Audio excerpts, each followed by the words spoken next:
Hi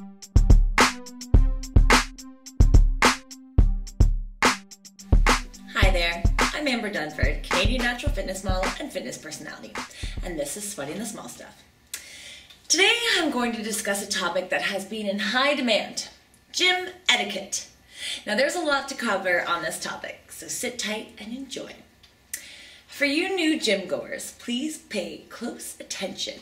And for you gym veterans, you might want to listen up too, because even though you've been going to the gym for a while, there may be a few things you can polish up on when it comes to respecting your fellow gym members. We're going to start in the change rooms. Number 1. Although you should feel completely comfortable in the change room with regard to undressing, you should also keep in mind that some people aren't so comfortable. So, some modesty is key. Try to avoid striking up a conversation with a complete stranger when you're in your birthday suit. Number 2, don't be a space hog. In other words, if there's only one bench where you can set your things in a room full of 20 or 30 lockers, leave some room for other members.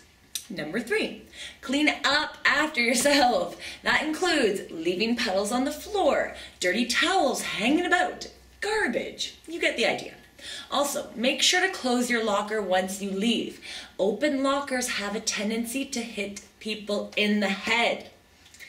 Now, same rules of cleanliness apply for when you use the washroom. Make sure you flush and clean up after yourself. Now, onto the gym floor, bringing us to number 4. Put your weights away, and other equipment also. And gym veterans, this is for you too. There's nothing more frustrating than tripping over someone else's weight, especially when they're left behind by a person who is capable of lifting 150-pound dumbbells. If you're strong enough to lift those weights off the rack, then you should be strong enough to put them back on it. And this also includes plates on things like squat racks, Smith machines, etc. It's dangerous to leave them on, and it causes a lot of unnecessary work for the next user. Number 5, wipe down your machines. Nobody wants to be sitting in your sweat after you're done, and this includes the mats on the floor. Number 6, you may think that the guy who is staring at his biceps in the mirror is being egotistical, and perhaps you're right. But don't walk in front of him while he's doing his set and block his view in the mirror. It can be a safety issue. He's probably trying to make sure that his form is correct, and it will break his focus and concentration if you're preventing him from doing so. Number 6, don't interrupt people during a set. If you want to ask a question, either about training or you want to know if the person is going to use a certain piece of equipment, please wait until they're done before you ask. Number 7, if you do want to ask a question about training, most people are happy to help you. Just don't take up too much of their time. They're there for the same reasons that you are, to get in, get their workout done, and get home. So be considerate of other people's time.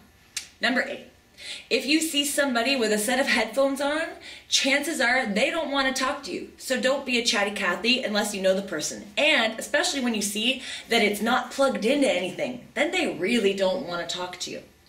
Number 9, don't sit on machines during your rest. Let other people use them. Number 10, if you want to use a machine or a piece of equipment that someone else is using and you know that you can do your exercises while they're resting, simply ask, "May I work in with you?" This is universal gym lingo for, can we take turns using the machine? Most people are okay with that, and if they're not, it's usually because their rest time is really short. So just be patient, they won't be there much longer, so find something else to do while you're waiting. Number 11, the gym can often be a place to see really good-looking, fit people, but most people don't like being stared at. Be respectful and try not to make people feel uncomfortable by staring.